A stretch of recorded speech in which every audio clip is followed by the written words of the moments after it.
Welcome back to The Explainer. So, today we're going to talk about something that's a huge, and I mean huge, threat to the very systems that run our society. And the tricky part? It's completely invisible. We're talking about radio frequency interference. All right, so just to set the stage, this is part 5 of our 12-part deep dive based on that extensive report from Virtualization Options LLC. Now, in the last few explainers, we focused on how RFI affects our personal devices. But today, we're shifting gears and jumping into Chapter 5 of the report. And trust me, this is where the stakes get incredibly high, because we're talking about our critical infrastructure. I mean, we've all been there, right? We've talked about how RFI can mess with your Wi-Fi, and it's annoying. But let's zoom out. The real question is, what happens when that same invisible interference doesn't just knock out your Netflix, but targets our power grids, our water systems, the very foundations of modern life? And just look at this list. We're talking about the big ones: the electric grid, water and public services, transportation networks, the telecom backbone that connects us all, and yep, even financial services. These are the systems that are increasingly being managed by wireless signals. It makes them more efficient for sure, but it also makes them vulnerable in ways we've never really had to think about before. Okay, let's really get into this. So first up, let's explore how this all happened. How did our most essential services end up with this invisible wireless backbone? And why does that open them up to attack? Well, it really comes down to two things: cost and flexibility. It is way, way cheaper and easier to set up a wireless system to monitor a power line than to run a physical cable for hundreds of miles.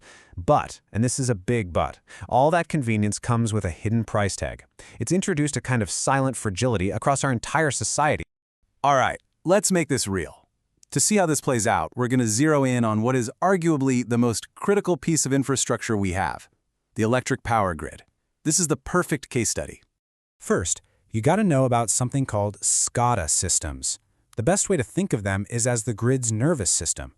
They are the remote eyes and ears using wireless links to send data back and, more importantly, to receive commands.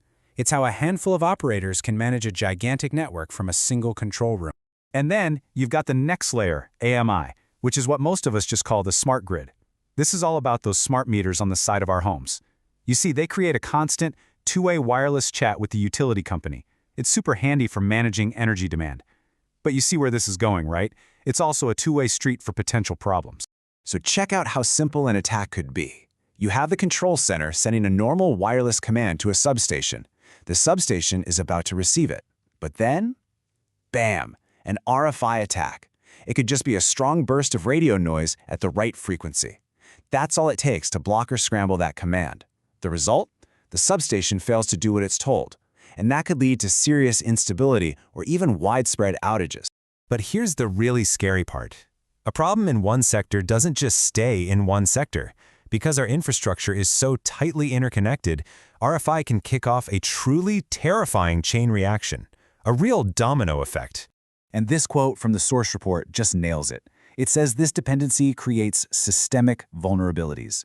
That's the key phrase. A single point of wireless failure isn't just one isolated problem.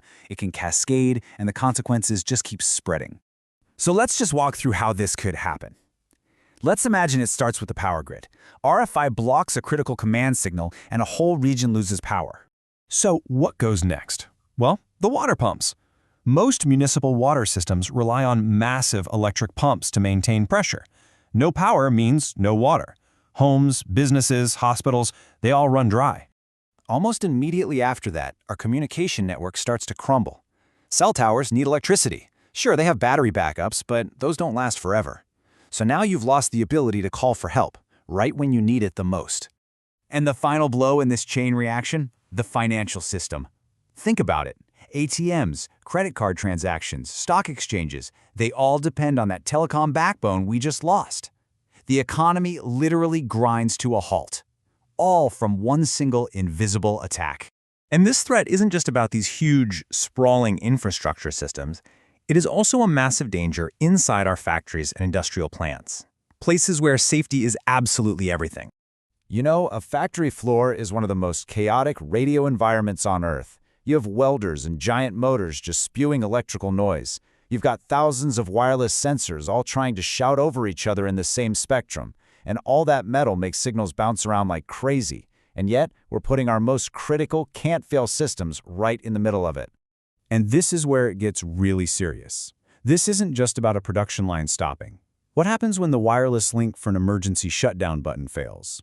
Or when a worker is trapped and their call for help pendant can't get a signal out because of interference? We are talking about immediate, life-or-death human consequences. So when you boil it all down, it comes to this trade-off, doesn't it? On one side, you have all these undeniable benefits of going wireless. It's cheaper, more flexible, you get way better data and monitoring. But on the other side, we're introducing these brand new, invisible, and systemic risks. And that leaves us with a really critical question we have to ask ourselves.